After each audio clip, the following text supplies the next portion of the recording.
Serbisyo ng National Statistics Office Region 11 naging matagumpay dahil sa tulong ng pribadong sektor at kooperasyon ng publiko. Narito ang ulat ni Eddie Arellano ng PTV Davao.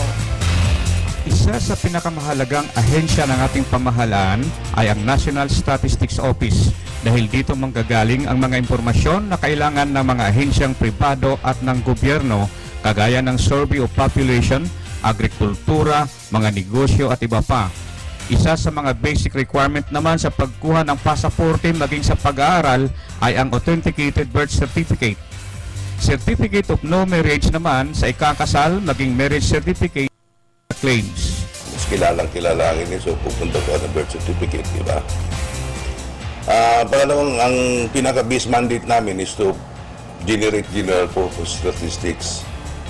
Unang-una dahil is nagkakadakta ng census of population, lahat ng census of agriculture, census of establishments. Meron din tayong, dati meron tayong census of buildings pero ngayon wala na.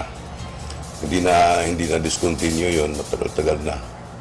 Then, meron din tayong mga surveys. Ayon kay Paler, malaking bagay umano ang PPP sa kanyang araw-araw na operasyon dahil napagaan umano ang serbisyo ng ahensya. Bayanihan naman ang pinaiiral sa kanyang mga surveys dahil sa tulong na ibinigay ng DILG, mga LGUs, Department of Agriculture at Bureau of Agriculture and Statistics upang mapadali ang kanilang trabaho.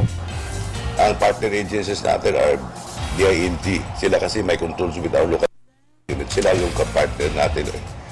Magpapasalamat din ako sa Department of Agriculture, mga empleyado ng tinatap natin sila as resource person during the training. Pati din mga personahe din siguro sa Bureau of Agricultural Statistics. Pinasalamatan naman ni Director Paler ang naturang mga ahensya sa mga tulong na ibinigay nito sa National Statistics Office. Para sa Telebisyon ng Bayan, Eddie Arellano.